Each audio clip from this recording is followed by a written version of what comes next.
Bangladesh football ফেডারেশনের যে নতুন কোচটি বর্তমানে রয়েছে, তিনি কিন্তু আগেই ফিলিপাইন ন্যাশনাল টিমের হেড কোচ ছিলেন। আরেকটি কথা বলে রাখি, তিনি কিন্তু জার্মান বংশোদ্ভূত এবং আমেরিকার ২টি বিশ্বকাপ খেলা একজন বর্তমান বাংলাদেশের কোচ হিসেবে আসছেন। এটাও বলে রাখি, তিনি কিন্তু জার্মানের খুব নামি-দামি ক্লাবের মধ্যে ছিলেন এবং তিনি কিন্তু এশিয়ার আম ফিলিপাইন একটি দেশ, সেখানেও তিনি সফলতার সাথে কোচ হিসেবে তার সফলতাটা তিনি দেখাতে পেরেছিলেন। তার হচ্ছে তিনি আমেরিকাও এক কোচের দায়িত্ব পালন করেছিলেন। তিনি কিন্তু অনেক বড় বড় কোচের সাথে সহকারী কোচ হিসেবেও দায়িত্ব পালন করেছেন এবং তার সবচাইতে বিশেষ গুণ হচ্ছে তিনি কিন্তু ফিলিপাইনকে অনেক র্যাঙ্কিংয়ের মধ্যে অনেক এগিয়ে নিয়ে গিয়েছিলেন। যাই হোক, তিনি শেষ পর্যন্ত গায়ানার জাতীয় দলের হয়ে হেড কোচ ছিলেন। তিনি সেখানে পদত্যাগপত্র জমা দিয়েই তিনি কিন্তু বাংলাদেশে আসছেন। কিন্তু গতকাল যেটি শুনলাম সেটা হচ্ছে বাংলাদেশের ক্রীড়া প্রতিমন্ত্রী আমিনুল ইসলাম তিনি বলছেন যে বর্তমানে যে কোচ আসছেন তিনি কিন্তু একেবারে আনুষ্ঠানিকভাবে কোনো ধরনের চুক্তি তার সাথে কোনো হয়নি বাফুফের সাথে।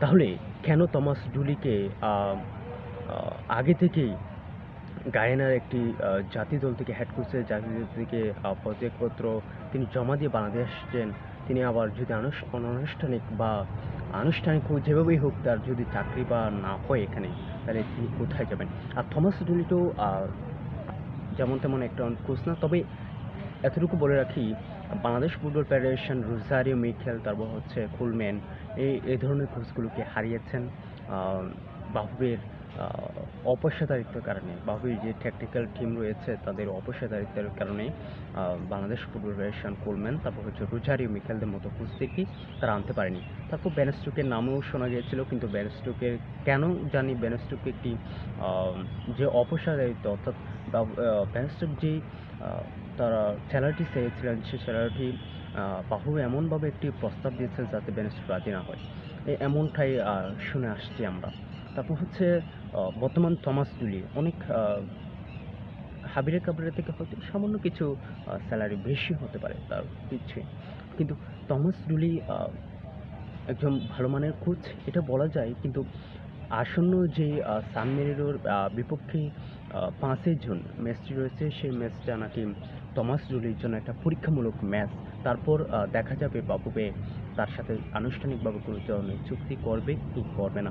থমাস ডুলি বাংলাদেশে আসার পর একটি কথা বলেছেন, বাংলাদেশকে যদি তিনি একটু সময় দেয় তাকে, তিনি বলেছেন 150 বা 160-এর মধ্যে র্যাঙ্কিংয়ের মধ্যে নিয়ে আসবেন তিনি সে কথাটা শুনিয়েছিলেন। যাই হোক, দেখা যাক বর্তমানে থমাস ডুলি কি বাংলাদেশের জাতীয় দলের হেড কোচ থাকছেন নাকি অন্য কেউ নতুন করে আসছেন, সেটা সময়ের ব্যাপার, সময় বলে দিবে। আমরা ততটুকু অপেক্ষা করি এবং 5 জুন সান মেরিনোর সাথে যে ম্যাচটি রয়েছে সেই ম্যাচটিও আমরা উপভোগ করি।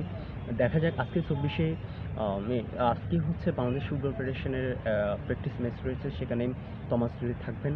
দেখা যাক 5 জুন কী ফলাফল নিয়ে আসে তার নেতৃত্বে বাংলাদেশ জাতীয় ফুটবল দল বনাম সান মেরিনো ম্যাচের। সে পর্যন্ত আমরা অপেক্ষা করি। দেখা থমাস ডুলির জন্য শুভকামনা।